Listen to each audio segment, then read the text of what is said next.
purpose of this video is to help provide some clarity to what I'm looking for with your journal when you're reading your stories. So you have the option of reading some of the pre-selected novels for us. I believe right now I only have The Curious Incident, The Dog in the Nighttime, but as more are requested and more are approved, that list will just continue to grow. So you're either going to be reading a novel or you're going to be reading 3 short stories. And you are going to be reflecting while you read. And what I want to do is I just want to take a moment to remind you of what we looked at in the introduction. So, the purpose of this literature study is to make connections with what you're reading. And why do we want to do that? Well, first of all, we know that there's tons of reasons that you want to read. It just helps. Here's 100 things that it can help, right? It helps relieve stress depending on what you're reading. It can make you curious. It can fuel your imagination. It can help with storytelling, which is a wonderful thing to be able to do when you're trying to teach someone a complex concept. If you're able to make an analogy or have something that you can have parallel to it, it will allow people to understand, including yourself, to understand a concept better. But the other thing is, reading, we don't just gain knowledge. We actually have the ability to change our reality because our reality is based on our past experiences and our current circumstances. And as we learn new things, as we learn new words, we can have new ways of expressing ourselves and understanding things. If we read about a child with autism and we've never been there before, it gives you that perspective from somebody else, which might actually impact how you look at things from this point forward. So when you're reading, what we want to do is we want to make connections to your reality. We want to make connections to parts of the story, right? So you might think, you might make some predictions if you're reading something and then think, oh, I wonder what's going to happen here, or this is really interesting, or something along those lines. Or it might remind you of something that happened in the world around you that you've experienced and maybe help you understand something better. So as you go through your journal, I don't expect you to have an epiphany on every single chapter that you read.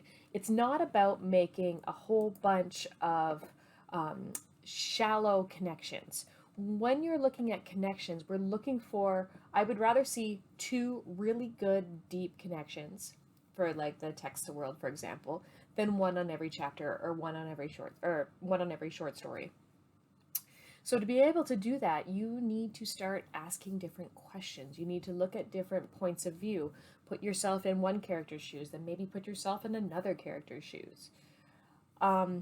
So like even here, avoid surface connections. So it's not about having a lot of shallow connections. If you fill 20 pages and they're all shallow, that's not going to be as effective as if you have some really good connections, right? And when you are making these connections, you need to support it. So you can't just say something along the lines of, I've experienced this before, because that's not giving you a connection. Okay, so it's very similar to journals, right? Well, this is a journal. This is a reading journal. So if you'll notice on this rubric, there is nowhere that I am saying spelling and grammar, because I'm not looking for spelling and grammar. I need it to be somewhat organized so that you can go back and use this tool when you're trying to do your project afterward. So I don't care how you organize it. And so you'll notice in the instructions, I don't give very clear guidelines because I don't want to say that you have to do it this way. Sometimes people like to do things like Cornell notes where they have important points on the side and then like quotations and thoughts, and they might have on the other side different responses, or they might have it reversed, or they might say if they're getting a character description. Some people are very artistic. They might want to draw an image, and I'm not going to tell someone that they can't do that. So whatever you decide to do, make sure you're using something to help you organize yourself.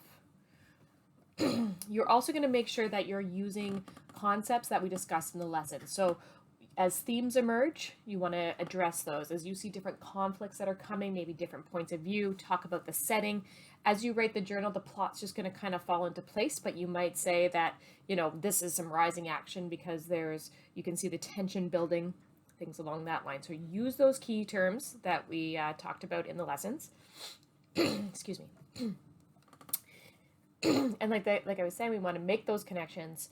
And then obviously you want to make sure that you're getting the general idea of the story, right? So you're not going to just use direct quotes all the way through. You might find a few that really stand out and you want to use them later, which is great. Make sure that you are using quotations and page numbers, so that way, once again, when you go to use it in the post-reading exercises, you don't have to go through the entire book to find the quote that you want to use. So make sure you're taking note of where you found the quote. After you read a section, make sure you're giving me a different summary, and then once again, you're going to reflect or respond to what you read. And I think that's all for this.